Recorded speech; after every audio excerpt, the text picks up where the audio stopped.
Good morning, everyone. Welcome to this third webinar organized by Urban Innovative Actions.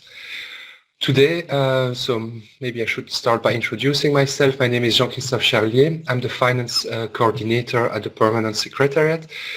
And today I will hold this webinar together with my colleague Nelida Hanko. We hope definitely that you will find it interesting. Maybe next slide. As a reminder, this is the third webinars. We had the first one on the introduction to the UIA and the initiatives expectation on the 2nd of February.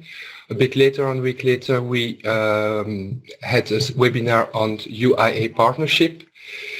Today is everything about building your intervention logic and drafting your budget in the application form. And the last webinar will be organized within a week, and it will tackle the concept of planning your project management and communication strategy.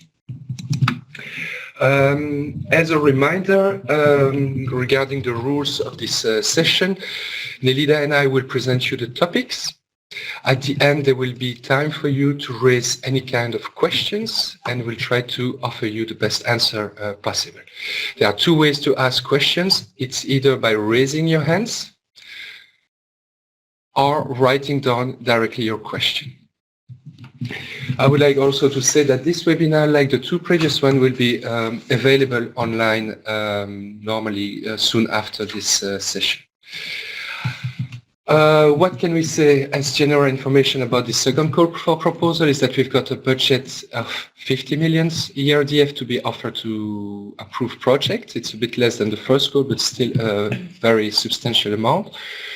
Topics have changed, not all. We still have the integration of migrants and refugees, while two new topics have been added. One is about circular economy and the other one is about urban mobility. We'd like also to remind you about the deadline, which is for the submission of the application form, which is 14th of April at 2 p.m. Central European Time. When we say submission of the application form, it's a twofold submission. There's on the one hand the application form, on the other hand the confirmation sheet that must be scanned and attached to the online application form. So now I will give the floor to Nelida, who will explain how to build a proper intervention logic. Hello everyone, my name is Nelida and I am the finance officer of the initiative. Well, today, welcome to the third webinar. Our presentation will be divided in 4 parts. The first part will be about building the intervention logic, then we will go to the second part, which is drafting the work plan. Then I will introduce the part of drafting the budget to finally have my coordinator talking about the eligibility of cost. Okay, to start with the intervention logic, when writing your project proposal, some useful questions to be answered could be the following. For example, what are your main challenges? This will lead you to the project idea. What do you want to change and achieve, which will be basically the project results and objectives? What do you need to deliver to obtain this change? This will be your project outputs. How will you do it? Will be the famous work plan, the work packages, activities, deliverables as elements. And what resources do you need to do this work? This will be the building of your budget. Well, having seen some of the elements already introduced regarding the intervention logic, like the work packages, activities, outputs, results, I would like to move on to the definition of an intervention logic, which is the way the project is designed and to constitute an overall results framework. The intervention logic is a key component in the project design, and it should explain how the logic of the intervention contributes to the expected results.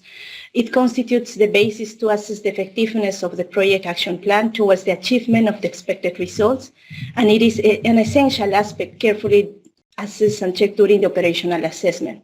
But as we will see later on, the intervention logic is also present in 2 sections of the application form, the section C, which is the project description, and the section D, the work plan, which means that not only the permanent secretary assessment will check your intervention logic, but also the external experts.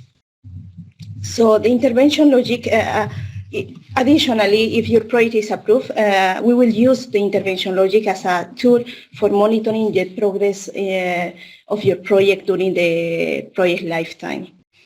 So for this reason, your intervention logic elements, they need to be properly described in the application form. But which are these elements? The intervention logic should be organized through the identification of several project elements, which are the objective, results, and outputs. These are to be defined in the section C of the application form, which is called the project description. Then we will have the work packages, activities, deliverables, and outputs, again, to be designed in the section D of the work plan, which is the work plan. Let's look now at the definition of the elements conforming the section C of the application form. The objectives. A project objective is the ambition or the strategic or long-term change in a certain existing socioeconomic situation that the project intends to achieve for the benefit of the target groups. It can be expressed as follows, like to improve, to reduce, to increase, while the result will be the expected midterm change in the local situation as a result of the project. It can be expressed as follows, like improved, reduced, increased. It is measured thanks to the quantitative and qualitative indicators.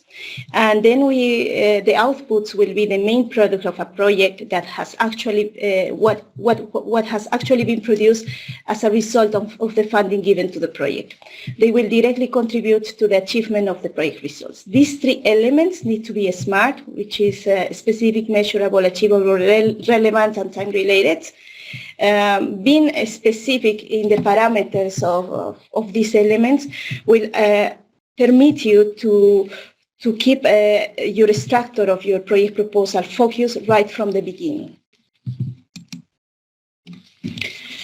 Now, other secondary elements of the previous defined elements will be the target value, the baseline, and result indicator and output indicators. Let's have a look at the example in the table. For example, a city wants to reduce the youth unemployment rate. That's the objective of the city. The result indicator will be the variable that describes the relevant aspect of the intended result to measure the change in the situation. So for this case, they will use the youth unemployment annual percentage rate.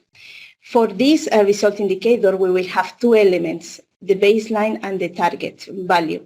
The baseline will be the value of the indicator before the intervention has started, which in other words will mean the current situation that is intended to be changed. The target value will be the intended value of the indicator after the completion of the action plan. By having a look to the example, we will have that in 2016, the baseline, the value of the baseline was 25% of youth unemployment annual percentage rate that the city wants to reduce to 15% by 2019. Then we will have the output indicator, which is the variable that describes what will be directly produced by the project as a result of the funding given. Some examples of output indicators can be the number of young people accessing to training, number of young people accessing to a career advice, number of young people accessing to work experience, placement, etc. Note that the output indicator will also have as elements the baseline and the target. The target will be represented by the examples given in the table, but the baseline for an output indicator will be usually 0. Now let's look at the definition of the intervention logic elements to be designed in the section D of the application form, which is going to be called the work plan. This will be the work packages, activities, deliverables, and outputs. The work packages will be the main pillars of the project constituted by a group of related project activities required to produce a project output. The activities will be the specific task performed for which resources will be used. Each activity shall result in a deliverable or an output, while the deliverables will be tangible or intangible objects delivered within an activity as a side product of the project. Deliverables can also be the intermediary or relevant steps in the delivery of a project output. They shall directly contribute to the achievement of the project outputs. And in our application form, we expect you to at least list 2 deliverables needed to produce 1 output. Well, the output, as mentioned before, will be the main product of the project. The following slide will graphically reflect how we understand an urban innovative action project intervention logic. As we explained before, we have an initial situation with a baseline, the challenges identified, the new project idea, that thanks to a proposed work plan, to a project work plan and the implementation of this, we will be able to achieve the expected change. And also the objectives, the results of the project.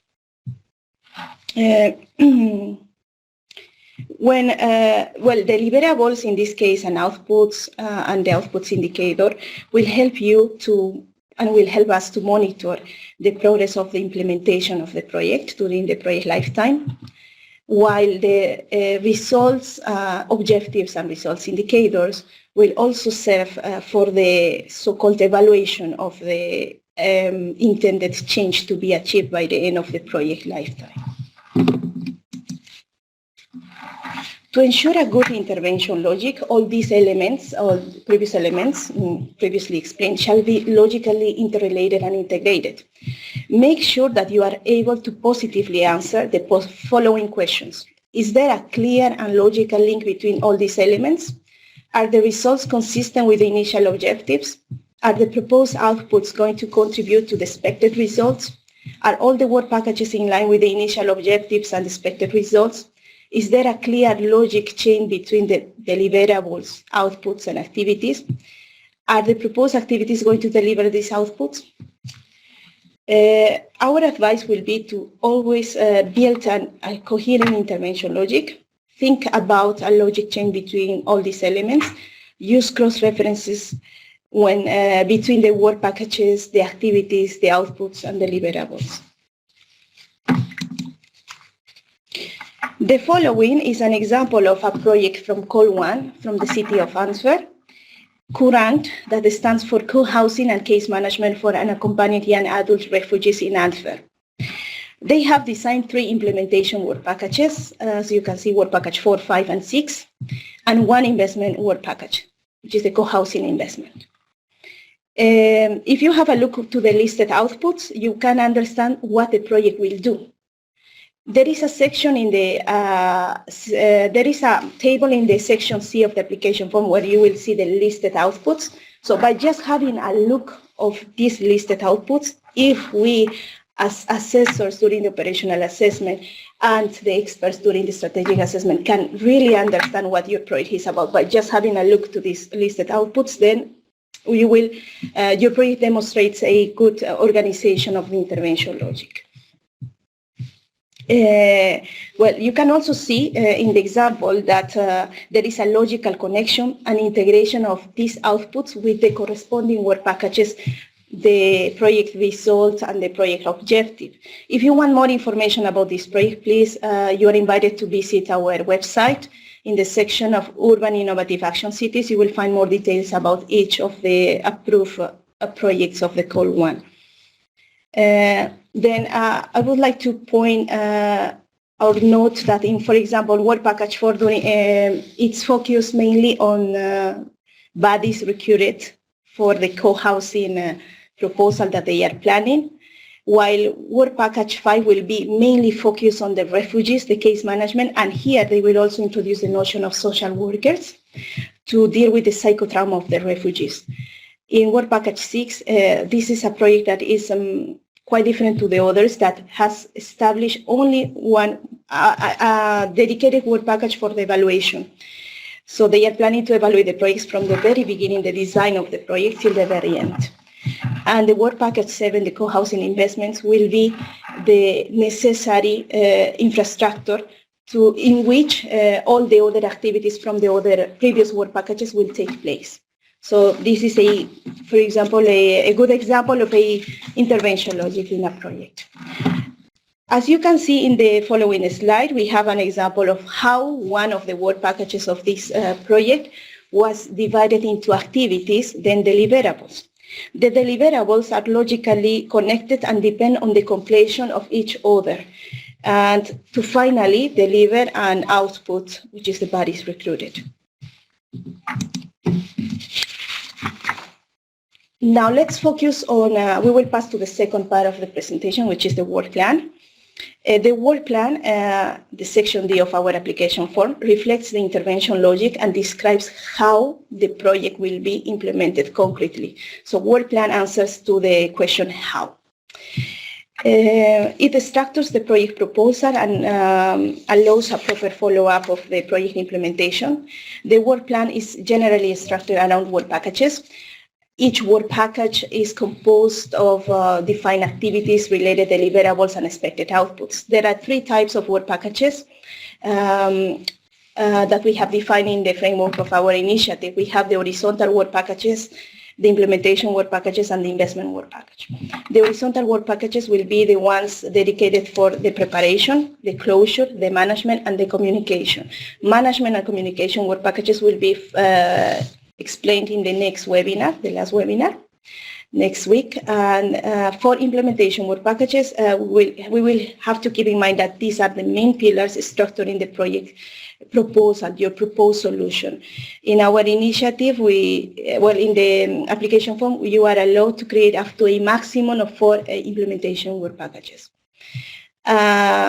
And then the investment work package for any outputs that will remain in use by the target groups after the completion of the project, you will need to create an investment work package, which is an essential support of in the form of an infrastructure or equipment for the implementation work packages, or a key output for the project itself. During the first go, we had the cases where the project built very well the intervention logic. In the section C of the application form, we could really see why they are putting together the projects and what they are planning to do, what is the problem and the possible solution. But when we went to the work plan section, which is the part D, to see how they will implement what they were proposing, the solution, and what was really going to happen, we found that the activities do not somehow match the description made in the part C. So please keep in mind your intervention logic when building your work plan. Other ideas to also structure your work packages will be around themes, target groups, stages of the project. Sometimes the work packages can go in parallel or in a loop. That will depend on the project nature that you are proposing. At the beginning, please always decide how to logically divide your activities into the work packages and the number of work packages that you will need to describe your proposed solution. Creating work packages is a standardized and repetitive process because it is always the same logic repeated. You will need to indicate the responsible partner and involved partners, not only at the work package level, but also at the activity level. Here, it's important that you clearly indicate the distribution of tasks and responsibilities among the partners. This will, in a realistic manner, logic and coherent with what you have, with the information that you have presented in the partnership section of the application form. Provide a work package description in a summary box. Then you will need to split up the work package in several activities. In the implementation work packages, you will have the right to create up to maximum 5 activities. Provide a description of the activities and the responsible and involved partners. Again, this will enable us to understand who does what and to assess the correspondence with the budget to be later described. The activities, split up the activities in deliverables and potential in outputs. Pay attention to describe the relevant intermediary steps to deliver the proposed output. And each implementation on investment work package shall lead to minimum 1 output. Keep in mind this, please. Indicate the implementation period, the delivery dates, and the target values, and indicate also the allocated resources in the work package budget. For this, I would like to emphasize that you have a 250 characters space to describe and justify your planned cost per budget line. A good advice from us would be or a supporting document to help you would be the Call to Courtesy application form working document that you can find in our website together with the term of references, the guidance, and other supporting material. If your project plans to have an investment, please make sure that the proposed investment is realistic and consistent with the overall work plan of the project. There is a specific design for the investment work package. You will need to create one investment section per planned investment. You will need to provide specific information like a general description of the investment, justification of the need of the investment, location of the investment, analysis of the related risks, provide information about the required documents and permits. If you have some investment documentation, please provide concrete information of the status of these documents. Then regarding the ownership conditions, remember that only project partners can become owners of the project investment. Investments need to be necessary for the achievement of the project outputs and results. Standalone investments without a clear will not be supported by the initiative. Investments need to be also proportionate to the work plan and the budget. They need to represent a good value for money.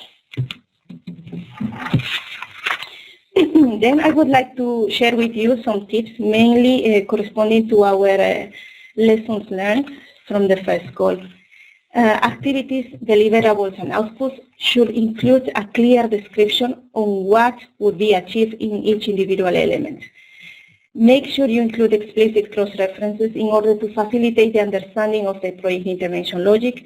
These will be the links and complementarities among the activities and the work packages. Please mention which partners will be involved or responsible for the delivery of the activities, outputs, and the deliverables. Partners' involvement should also be reflected in the budget description. Pay attention to the logical time sequence between the different activities, deliverables, and work packages. Keep a realistic time plan. If the deliverable is of a repetitive nature, like a newsletter, please include the last delivery date. In the description, you can specify the start date and when they are expected to be delivered in between, for example, month 3, month 4, but this is to be described in the description box. The target values for the deliverables and outputs should capture the quantity of deliverables and outputs produced, please, not the expected number of beneficiaries. The number of beneficiaries should go in the activity description. There were many projects that confused this part when presenting the application forms. After the submission of the application form, do not forget to submit the confirmation sheet before the closure of the call. The following slide will present you some tips on the style of writing your proposal. 3 things you have to consider. Before writing, who is your reader? What does she need to know? How can you best lead the reader through the information thanks to a good intervention logic? Revise the term of references, the guidances, and the support material given by the initiative. While writing, be short and straightforward. Get to the point of your text early on to hook your reader. Make your introduction of text summarize what is going to come later. This is for the summary of the work packages and also for the description of the activities. You should be able to answer in these boxes who, what, why, where, when, and how. Be personal when you write your proposal, like to bring the reader closer to the information. And finally, when you have finished writing your application form, revise and read your application form. Ask someone else to read it and make changes if needed. Now, I will introduce the part of drafting your budget. For this first recommendation, you need to know and get familiar with the rules and guidances of the initiative. The rules about eligibility, know the budget lines, the eligible area, the non-eligible cost, the simplified cost option, notion of revenues, in-kind contributions, funding principles, etc. Then I will show you the following graph, which represents the stages of budgeting, and this was basically taken as a base from Interact, from one of the trainings I have been attending last year, which I thought it was going to be really useful for this kind of webinar. First, check your work plan and ask and answer the following question. Who will do what and for how long? This will allow you to plan your budget considering the activities, the deliverables, outputs, the target values, and the delivery dates. Then identify your current resources. You need to concentrate the resources towards the achievement of results. You need to know, or you should already know, what are your needs regarding personnel, equipment, material, land that you have. Then for cost, you will need to think about the prices. Guessing is not a good exercise. Check the market value and make an average estimation of actual prices. Cost the experience and expertise of your staff members, the external experts you will need, the services that will be needed for the project implementation, and different purchases of equipment or material that will need for the implementation of the activities. Finally, our advice also would be that involve as much as possible your financial experts of each of the partner organizations, because they will be able to give you and provide you useful information, for example, regarding the depreciation value or right cost of some equipment. The allocation, for the allocation in our application form, you will be requested to allocate your budget per budget line, per partner, per work package, per activity and year. Last but not least, always cross-check the planned activities and the budget in reasons of coherence and correspondence with the work plan and the budget. Thanks. Thank you, Nelida, for this first part. So I will take over with and keeping on the drafting the budget part of today. First, I will start with some principle, a reminder for you regarding the eligibility of costs. So projects need to comply with EU, national, institutional, regional, and UIA rules.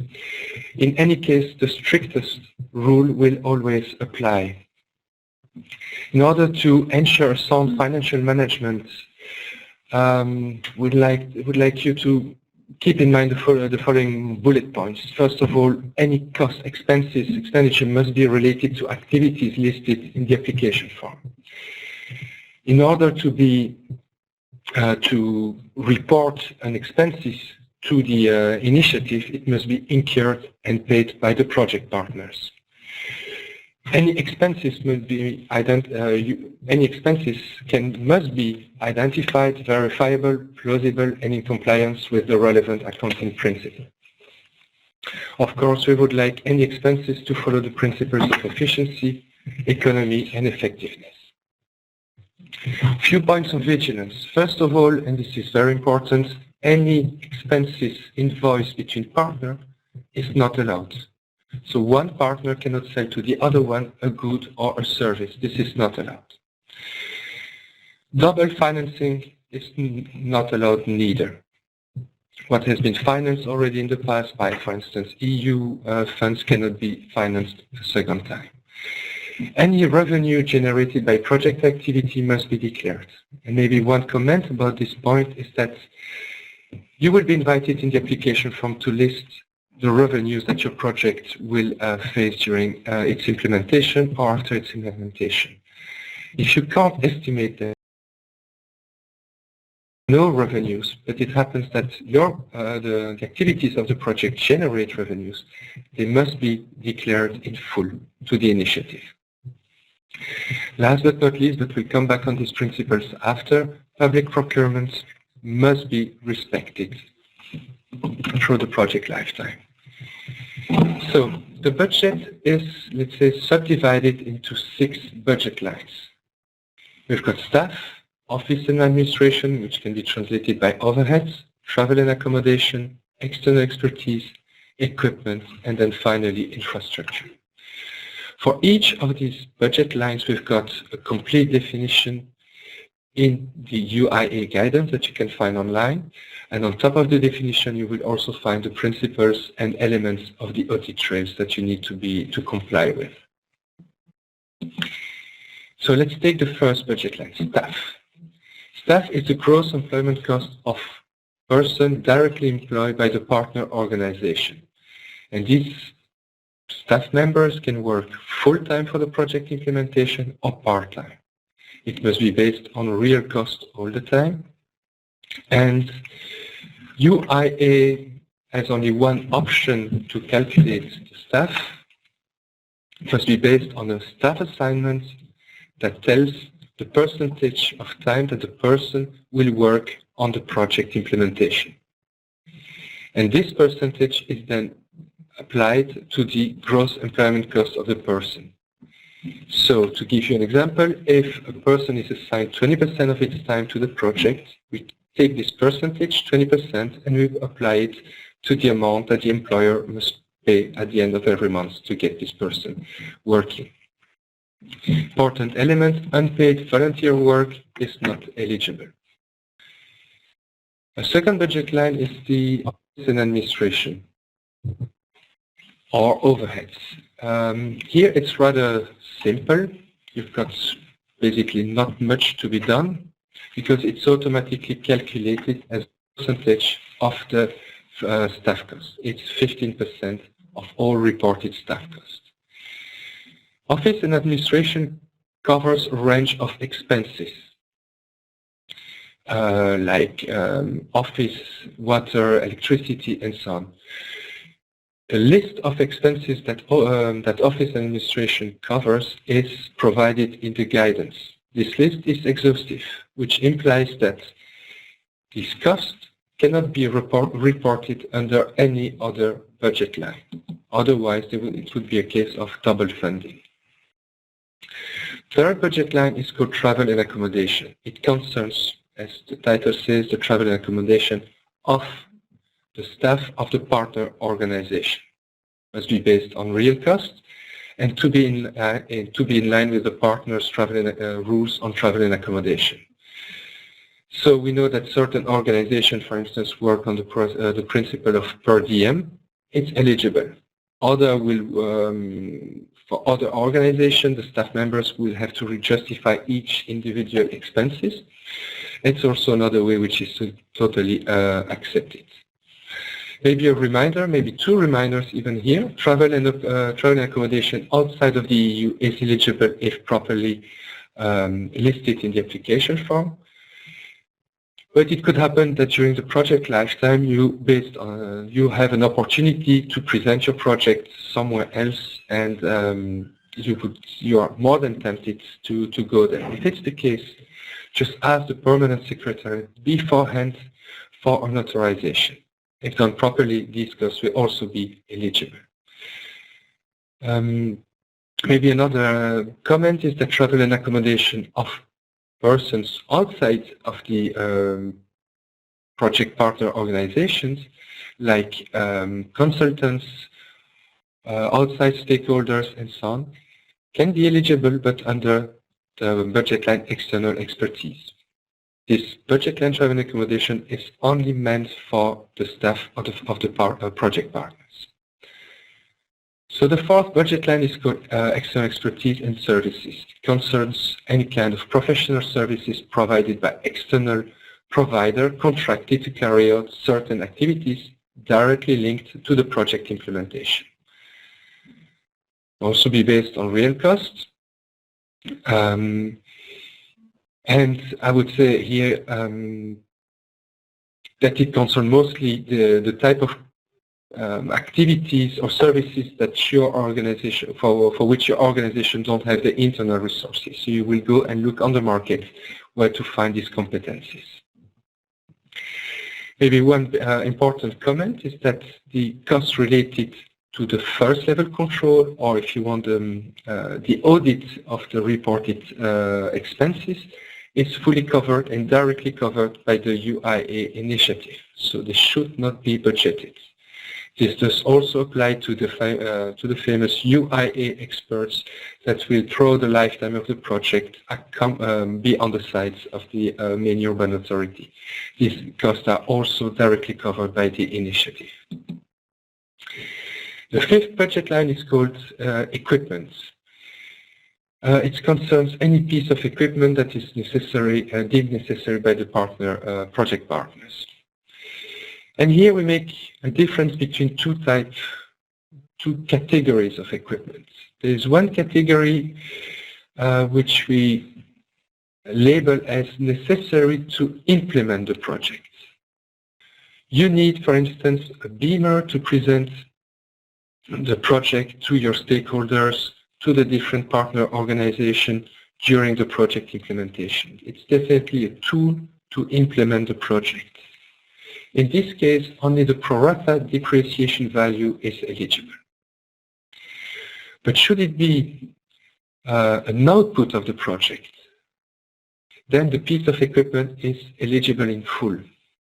Maybe to get back to this example of the beamer, let's assume that in the community center that you are refurbishing for the project, you install a beamer to inform the target group of the activities of this community center and other important information. This is definitely an output of the project. It's a tool that you would like that should remain in place for your target audience also after the completion of the project. Then the purchase price of this beamer is eligible in full.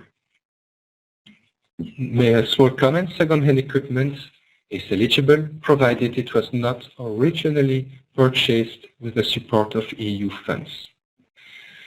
The last budget line is called infrastructure and construction work.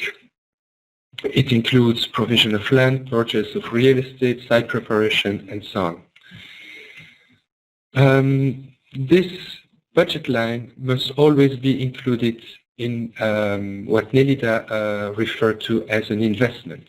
It must be linked to an investment. Regarding the purchase of land, it must be limited to 10% of the total project budget. Above it, it will be cut. It will be it will be a condition by the steering committee to have this purchase of land reduced to maximum 10% of the project budget. So we're talking about eligible expenses or eligible expenditures. There are also ineligible ones. So here we give you a few examples of these ineligible expenditure. It's by no way an exhaustive list. I will not cover them with you. You can see them here. You've got the complete, not the complete, but you've got also a list in the guidance. I invite you to read them and to take notes. Now we're going to tackle another concept, which is the partner's contribution. So whenever the partner has a budget or the project has a budget, the UIA initiative will finance 80% of these costs. That means that 20% must be secured by each partner in order to fully finance, to fully fund each of his future expenses. What we would like you to do with the contribution is to inform us in the application form about the source and the amount of contribution per sources. So this contribution can come from own resources or external resources. They can be public or private, or they can be in cash or in kind. So when I say that they can come from own resources, outside resources, that means also that a partner A can provide the contribution of partner B, for instance. The only condition that must be respected regarding the source of contribution is that it's prohibited to have another EU funding source. We noticed with the project that we assessed during call 1 that there was a slight confusion having no negative impact on the scoring of the project. But there was a small confusion regarding paid staff, and whether it was in cash, considered as in cash or in kind. It's true that many project partners are putting their own staff as contribution, but since there is a payment at the end of every month for these staff members, we consider paid staff as a contribution in cash. It was often listed as in kind.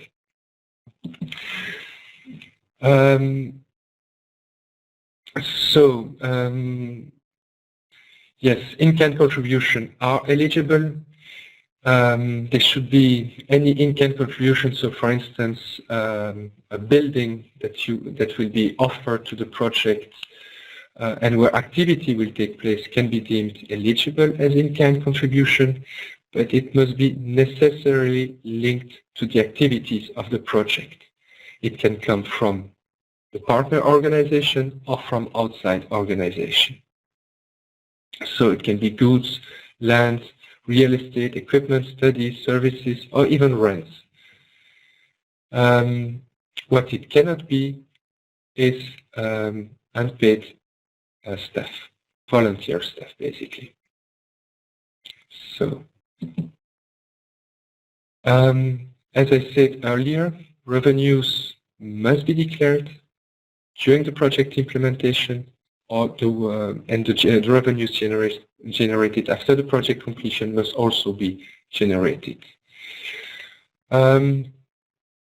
To come back on the public procurement, you must know that this is the first, and it will be the first source of findings during financial control. If it means finding, it often means recovery of funding as well. So it's a relatively negative experience for both sides, for you as partner organization and for us. In order to avoid it, we would like to insist on the fact that these rules must be respected from day one of the project. And these rules have been described at European, national, institutional, local level. Any project partner considered as contracting authorities must follow the public procurement rules.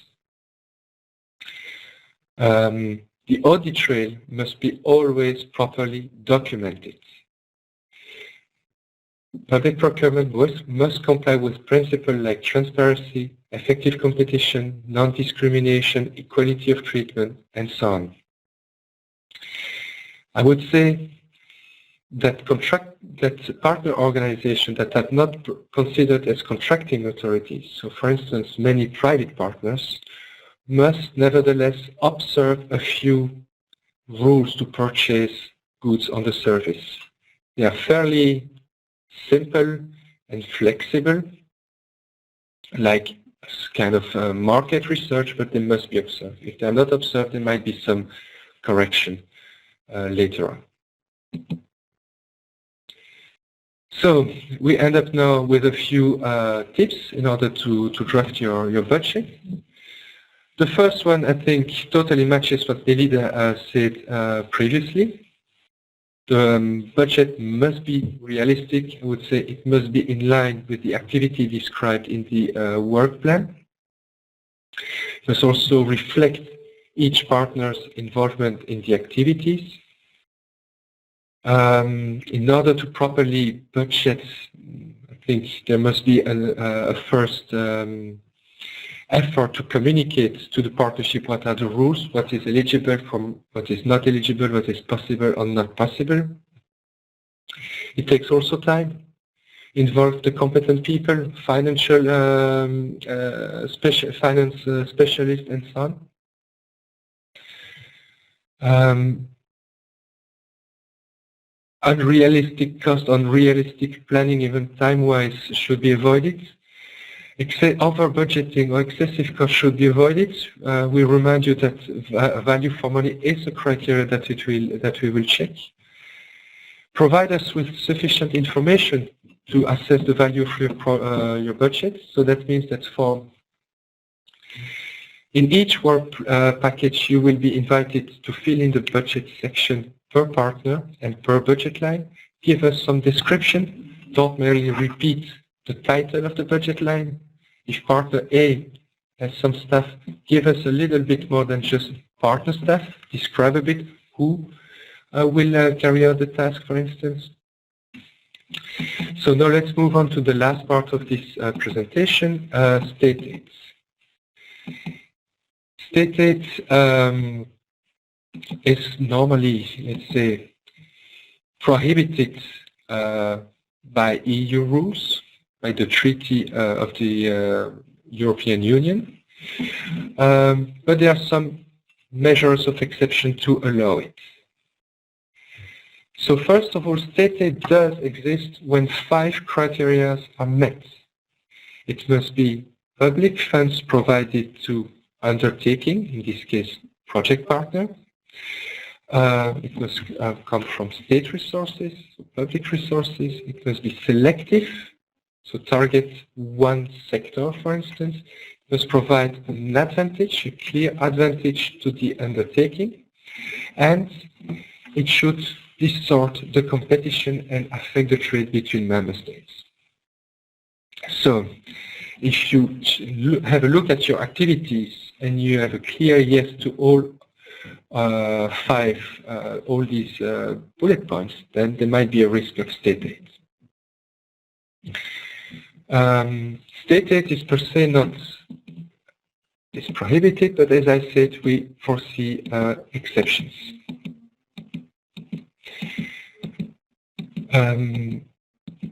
But maybe a general point, if we look at the first call for proposals of the UIA initiative, out of 18 projects approved by the steering committee, only 1 was concerned by state aid. We sent, following the selection of the project, we sent a recommendation to the project and they needed to comply with the state aid regulation. It took the main urban authority about between 6 weeks and 8 weeks to find the solution. It did not hinder the project implementation, and the signature of the subsidy contract, like for most all other approved projects, will soon happen.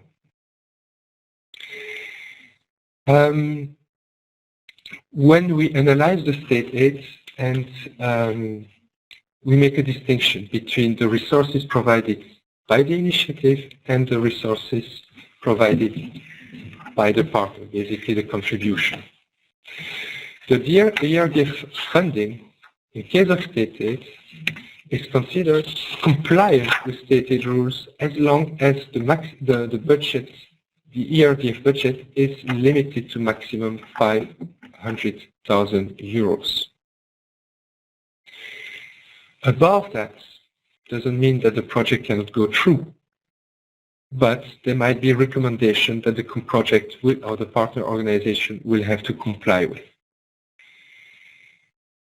The other part of the funding, so the contribution by the partner, is considered as compliant as long as it is private or if it comes from own resources.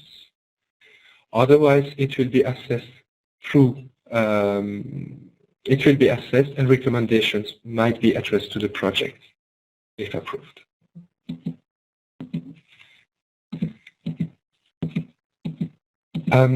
So in case of state aid, we'll have to,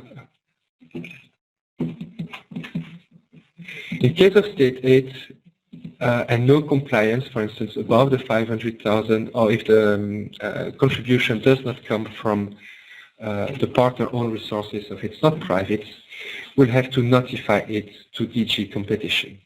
And there we have a few possibilities to comply with the state aid rules.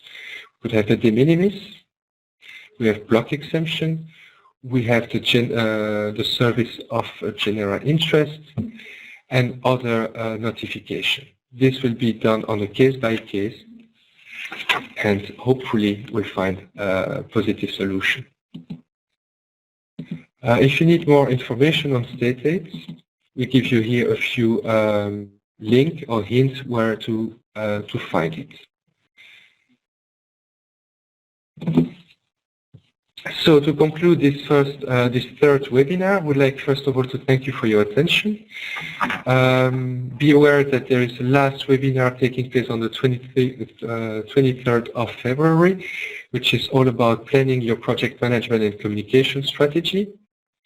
As a reminder, on the submission deadline of your application form, 14th of April 2017. We estimate that the date of approval of the project will be somewhere in October 2017. In any case, the project start date for the implementation will be 1st of November 2017. This will be also blocked by the system online. So I would say that we can now start the question and answer sessions. If you have any, please, it's the moment.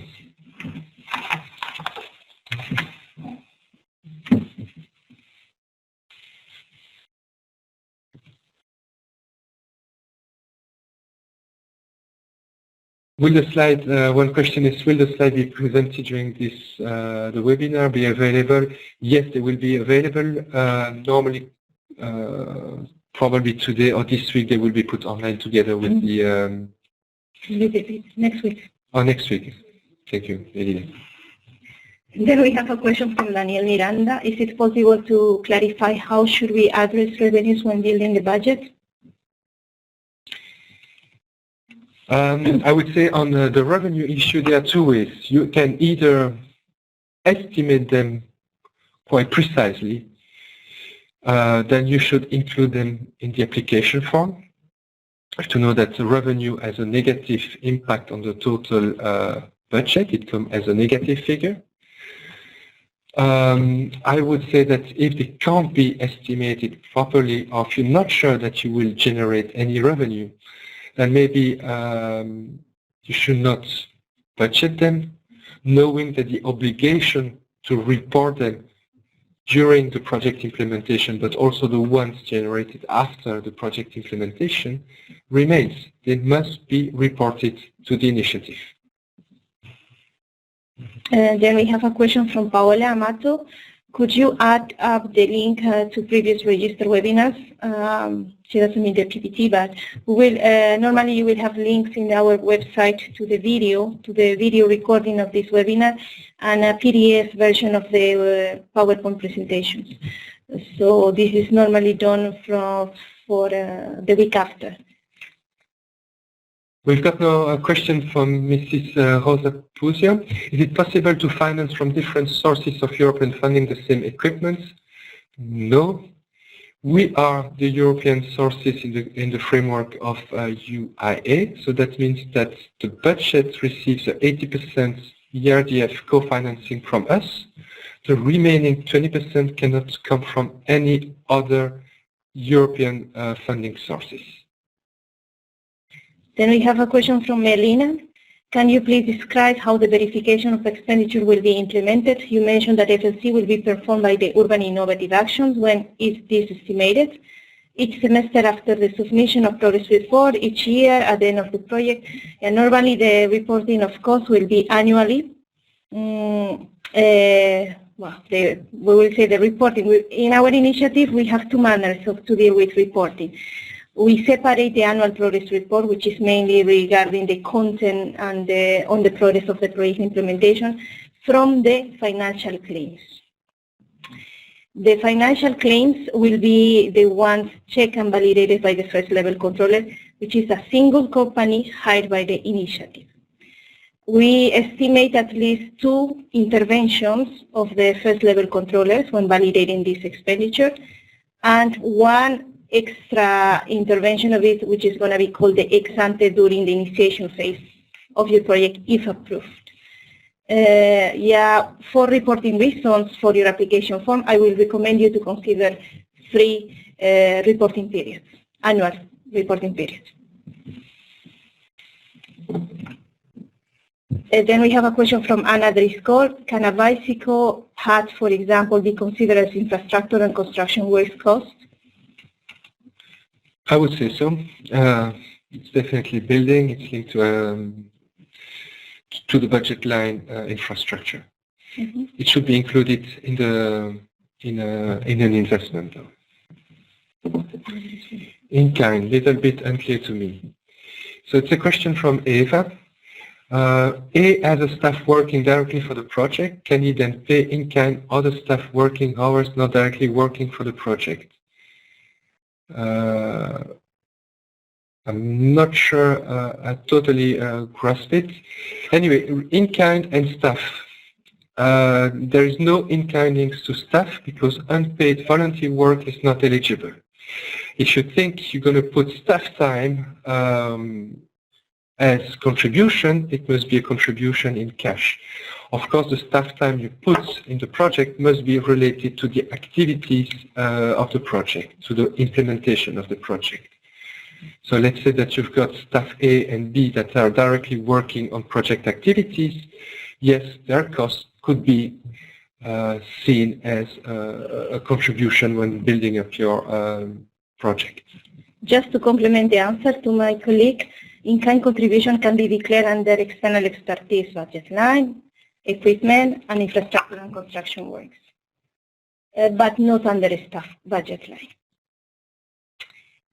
Then we have a question from Melina. How is the verification linked to the ERDF payments in the course of the project?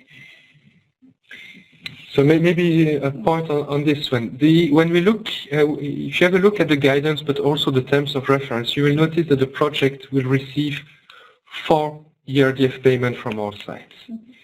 Upon approval and just after the initiation phase, so that means basically when we have received the partnership agreement, the signed subsidy contract, maybe the revision of the application form, we will issue the first payment order, which corresponds to 50% of the approved ERDF. Once you have used at least 70% of this first ERDF payment, you can call in the service of the first level controller. He will certify your expenses. Once certified and accepted, this will trigger the second ERDF advance payment corresponding to 30% of your approved ERDF. At the end of the project implementation, you will administratively close the project. That means submit a final financial claim to the initiative that will be checked by the first level controller. This is a second intervention in terms of control of expenditure. This will allow the initiative to pay the remaining 20% of the budget minus the closure costs. The closure cost, it's a small amount, 15,000 euros, will be paid probably a year after the closure, together with the submission of some final qualitative reports. So we can clearly see that the intervention of the FLC will lead to 2 ERDF payments from our side. There is a question from Daniel regarding the 20% co-financing code, if this should be provided by each partner, 20% of each project budget, or in total. A partner can provide more than its 20% to cover the total? Technically, it's correct to say that one partner or an outside organization could provide the contribution of the whole project. This is no problem with it. When it comes down to the systems, so basically the application form that you will fill in online, the contribution is per partner. But you could say that for all partners, its source of contribution is the same outside organization or the same organization within the partnership. There's no contradiction with it. But you need to fill it in by partner, although the source can be one. We had an example from the city of Utrecht on the first call that the main urban authority was providing the 20% contribution to all the project partners.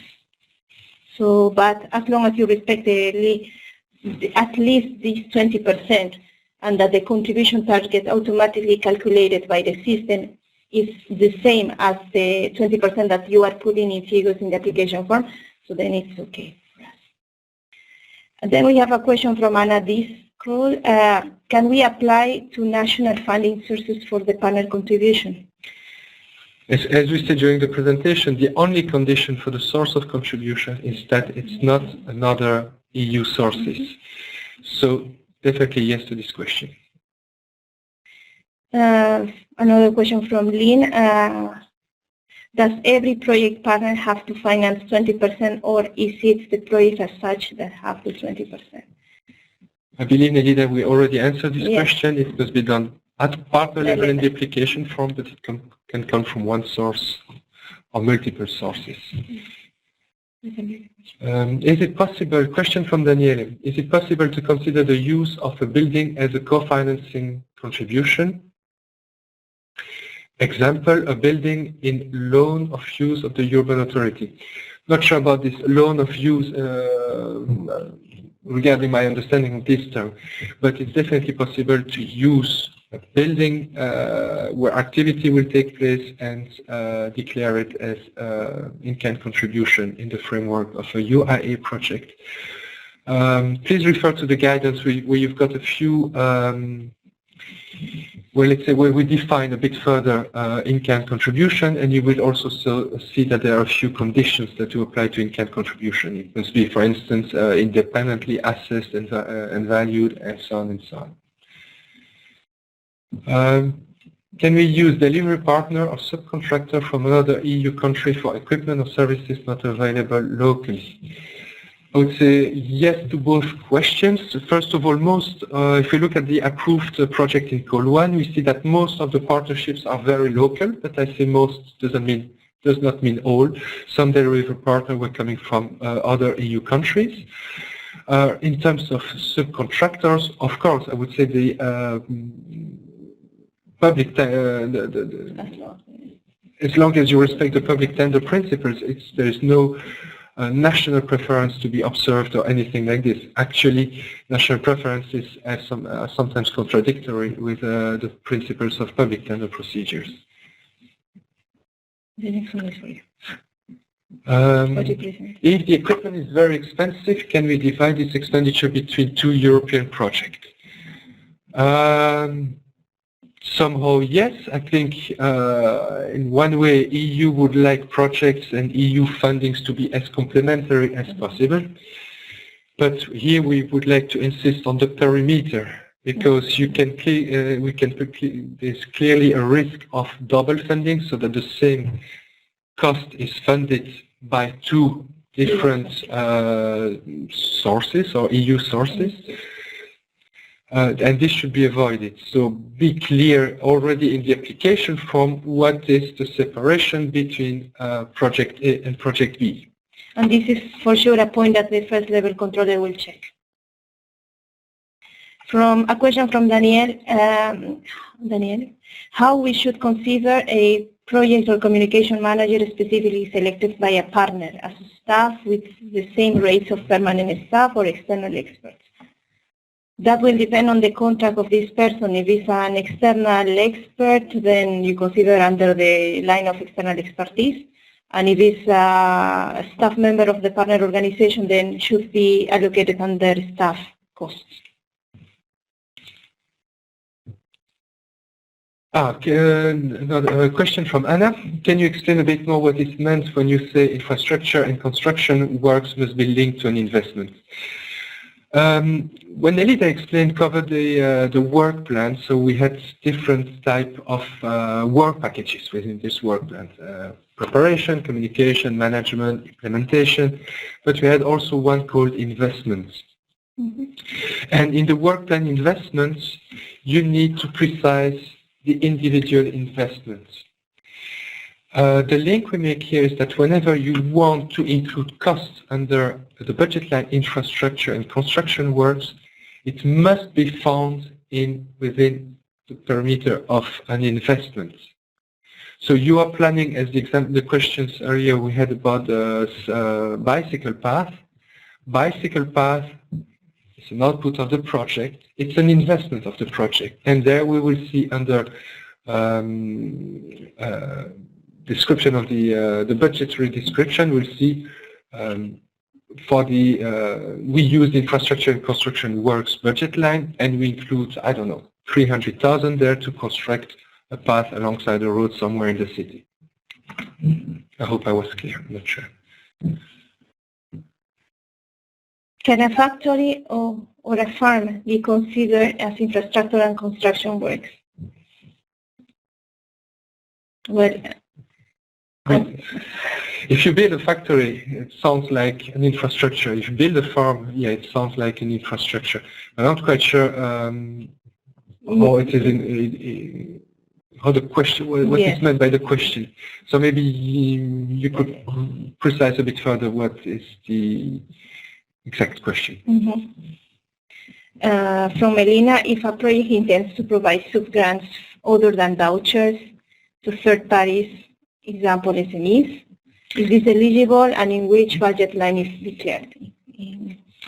So what in our own language we label financial schemes. It's basically a scheme through which a partner organization will distribute to third parties vouchers, prizes, grants. Awards in the form of money. These can be eligible. I would say maybe two conditions here. In terms of budget line allocation, we would prefer to have these funds allocated under external expertise. And maybe whenever you have such a schemes in mind, you're invited to describe it via an activity in a work package related to the implementation of the project. So, for instance, you will distribute vouchers, you will describe it, and as intermediary steps, you could use a few deliverables to explain the rules of the game, so how these prices will be distributed, under which criteria. The criteria. Amount of the price, under which criteria, well, make it clear in the description of the activity, and make sure also that you, whenever you are planning your budget, also make a reference that this is to the activity XX for financial scheme. Question from Rosa. Is it possible to finance international delegations costs if they are coming to see our project in communication, dissemination, or part of the budget? I will say yes, as long as this is related really to the project implementation activities and the purpose and objectives of communication work package of the project. Must be described in the project application form, and it must be also an added value for, it must be justified. Yeah, there must be an added value for the project. Okay, if you can explain again the two groups of expenses in equipment section, like depreciation and pro rata. Okay, I will try to get back to my to my example of the Beamer. So basically, we've got two categories under equipment. One that must be claimed with the principle of depreciation, and the other one where it's full cost. So the one that falls under depreciation is whenever a piece of equipment is used only to support the implementation of the project. While the other one, where you can claim the full cost, it is seen as an output of the project. So it's really something you would like, it's part of the things you would like to achieve in the project, during the project implementation. The main product. If the equipment is the main product, the output of your project, then is the second case that Giselle is explaining you. So you are project manager. You are using this Beamer to explain to your colleagues, to other partner organizations, to whatever authority, what is your project about, why your solution is so innovative and so on. It's really supporting the project implementation. You do your job of manager, trying to explain, convince people around you, but you need tools to do so. So in this case, since it's not an output of the project, it's something you need to support the implementation of the activities, then it's based on depreciation. One of the goals of your project is to build this community center or to refurbish it. And you know that one negative point in the past was the lack of information to the people coming in every day in the community center. And you think, okay, in order to inform them, at the entrance we'll have this nice screen listing all the activities of the day and additional pieces of information. This is an output of the project in the sense that this community center is your goal. In that sense, the Beamer will support the goal of your project and will inform the target audience. And this target audience, target group, will also exist after the project implementation. So this Beamer will be kept, will be in use, serving the same purposes. Then it's eligible in full. Is it right that we can identify several project partners per work package with a specific budget for each one? Could you please tell more about the responsibilities of the responsible partner of each work package compared to the urban authority responsibilities? Yes, even at the level of the work package and even at the level of activities and sometimes deliverables, we have seen that projects have described the distribution of the different tasks and responsibilities and roles of the partners. If in a work package or in an activity you foresee that minimum two or three partners will be involved, make sure that you identify who's going to be responsible and which partners will be involved in the implementation of these activities or work packages. And also this will be reflected in the budget construction that you will present per work package at the end of each section of work packages. And we will always cross-check the correspondence between these costs with what you have written in the work plan, activities, and work packages. And yeah, maybe to complement what Nelida is saying. So you are, let's say, creating a new work package on the implementation of the project. Give it a title, you slightly describe it, and then you will say, okay, I choose among my partnership partner 3 to be the leader of this work package. Fine. The second box is to list all the partners involved in the implementation. And here, partner 3 is involved. So you select it, then partner 4 and 5. So you've got 3 partners active in this work package.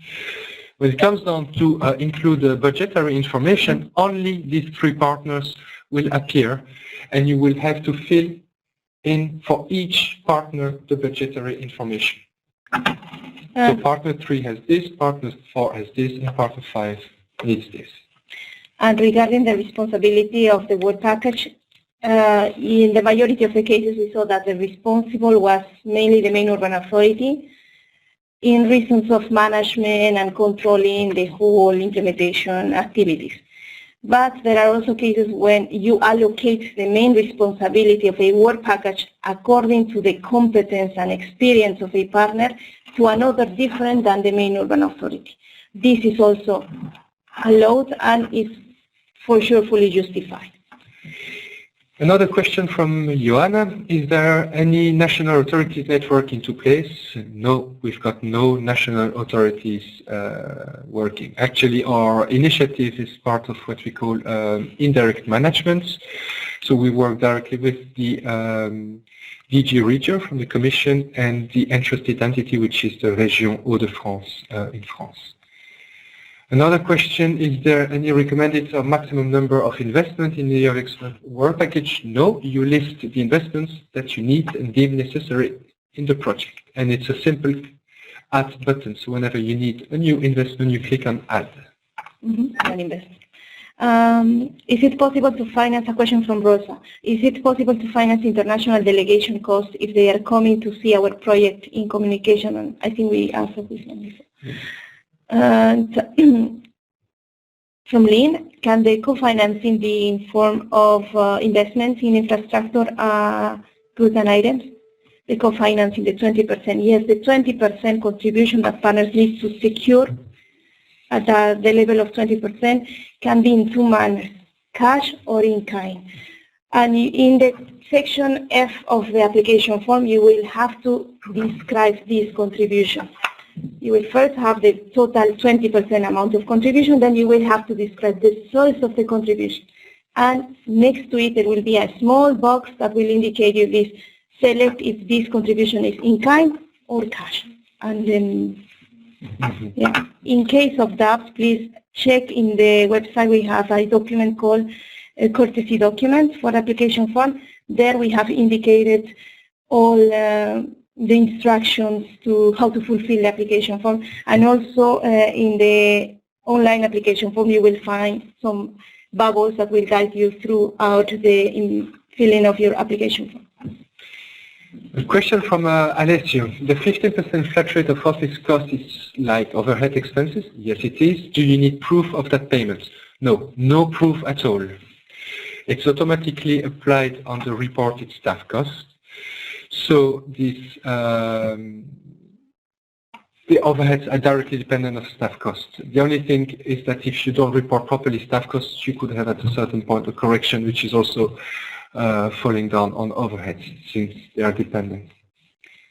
Should private partners follow as well national public procurement rules even if they are not obliged to, so as to observe the urban innovative action rules? No, there is no obligation for private partners to follow public procurement rules. However, for private partners or for partners that we don't consider contracting authorities, there are a few hints at what should be done in the guidance. So, for instance, a bit of market research above a certain ceiling in order to ensure that you at least checked on the market what was available. But it's by far not as restrictive as the public procurement rules, that's for sure. Then a question from Chris would be, if we can include public tendering procedures for subcontracting equipment or services during the project implementation and plan it according to at early stages? Yes, you can include this cost as long as that these costs are related to the project implementation activities. Is the 20% question from Landine, is the 20% contribution of a private partner also calculated on the budget without VAT? Well, here I think there are two concepts. First of all, the VAT. I would say that partner are subject or not to the VAT, so it's more related to your status. So for this, please involve your financial expert, of the financial expert, the accounting department of the partner organization, to know first to get informed about the VAT status of the organization, and then to identify the right cost to be included in the 20% contribution. I would say that in any case, if you can't claim back the VAT, so if you have to pay it, your budget as partner organization will include the VAT. So the contribution, the 20% of contribution will apply to the total partner budget. And in this case, yes, the contribution is naturally covering part of the VAT.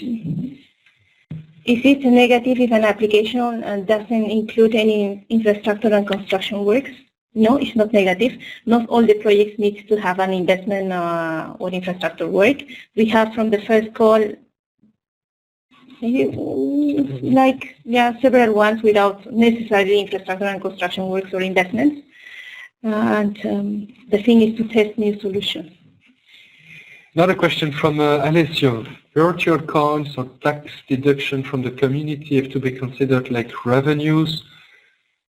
Well, on these questions, I think we can't answer straight away like this. We would need a bit more details. It's probably a question that you could address directly on our to the info box, because I think it's a very narrow question that concerns your project. So please send us an email with a detailed explanation on your questions, so we can provide you with an answer and support. To the email of the info box. You can always contact us there. We have a question from Marco. Can you explain if delivery partners from the private sector to start up producing autonomous vehicles needed for the projects, for example, must be chosen following national public procurement law or can be chosen by partners independently? I think in our guidance you will see that we insist on the fact that partners must be selected in a fair and open procedure. However, we don't precise the procedure. We know that from one country to the other, or from one region to the other, there are different procedures in place on how to build your partnership. Call of interest, obligation for kind of mini call for tender, There are different ways. So I would advise you to check with your organization how partnerships are built in your specific context. Then a more general question, is the 50 million euros for all the 3 teams of the call? What is the average rate for a proposal to be approved? So the 50 million is actually for the 3 teams. We don't have a specific split between the 3 teams. We'll see it will all be based on the quality of the project proposal we receive. In terms of budget per proposal, the maximum is 5 million euros. We've got a recommendation not to drop below 1 million euro ERDF. 5 million euro ERDF corresponds to more or less 6.25 million euro total eligible cost. When we look at the Call 1 project, the project approved, the average budget I think was slightly above 4 million euro ERDF per project. So the total budget per project was slightly above 5 million euros. Question from Daniele. To better understand regards the staff specifically selected from, for example, from urban authority to work for 3 or 4 years of the project in management, communication, etc. If they will be contracted as employees, should I insert? Yes, you should insert them as staff members. If they have a legal contract with these people, with the partner organization, then this is staff members, staff costs. Okay, for investment in a building, should this building be owned by the main urban authority or one of the delivery partners? Could it be that the building is granted by a third party to the main urban authority? If yes, what kind of evidence is needed? Okay. Of course, you can receive infrastructures, buildings or whatsoever from a third party. I would say that there is a rule on investments, is that whatever you invest in, so basically infrastructure or and equipment or both or whatsoever, there are 2 principles. There's a principle of durability and ownership. Ownership, it means must remain within the partnership within at least 5 years after the completion of the project. And durability, normally the purpose of this investment must not be affected during that period of time. And the type of evidences that will be required in case this is in-kind contribution or a donation from an external source will be checked by the first level controller. Yes. And a question from Marisa, an ITC platform is considered an investment? Yeah. It could become an investment, definitely. But if it's a small... then maybe under equipment. Yeah. If it's maybe under equipment, yeah, budget line. It's a small website with a small online tool or something like this. Maybe it can also just simply list it under equipment in a work package implementation. Yes. Then we have a question from Jean. We have already some interested delivery partners to our project idea, but there may probably be others who could deliver the same service. If public procurement rules should be followed, it will be difficult to do so before the application date when tender. I mean, in our understanding, only for goods and services that cannot be directly provided by the partners themselves, then you look at the market and go for public procurement, for at least procuring these services outside of the partnership. I think if you've got the resources, if it's listed in the application form who does what and properly budgeted under the partner's budget, then you don't need to look outside. And thank you very much for your attendance. If there is any last burning question, please, and this is the moment to make the question. I think there was a last. Well, we have a last question from Brigitte. How long time will these webinars stay at the homepage of the Urban Innovative Action? Longer than deadline April? We suppose that the budget rules will be the same in third and fourth call, so topics will be different. Regarding the stability of the eligibility rules, yes, we definitely hope that they will be stable. what we do from one call to the other, or from, let's say, from one revision of the guidance to the other, is to add, first of all, new elements. So we hope in the future to add a section on reporting, monitoring, on first and second level controls, which are not existing at the moment. We also correct typos and improve sometimes the articulation, the definition we do provide. But the rules themselves in terms of eligibility are meant to be stable. Mm-hmm. A question from Nuno. Revenues, I understood that we were building innovative projects never done before, testing good ideas. If that is the case, how is it possible to address revenues, expectations? If you are not able to come up with the revenues, with the exact amount of revenues that you will be generating during the project implementation and after the project closure, you can always declare them if your project is approved with the final annual progress report and the final financial claim. The rule is that revenues that are generated, if they exist, they need to be declared yes or yes. And to complement what Nelida is saying, now when it comes to the application form, if you can precisely estimate them and so on, then you should not list them. You could maybe, if it's linked, for instance, to a specific activity or an investment, you could say that in the explanation, in the description, that this may generate revenues, but because it's so innovative, at the moment it's not possible to estimate the level of revenues. But as Jesus says, please detail it in the activity description or the deliverable description that this may generate revenues. Please, that will help us. And finally, from Luca, is it possible to contact other attendees of this webinar? We don't think it is, no. It's possible to contact us. Thank you very much for your attention. You can always contact us at the info account we have there in the slide. We, the finance team, are more than happy to answer and clarify your questions and your doubts. And we wish you all a very nice day and good luck with drafting your application form. Bye-bye. Bye.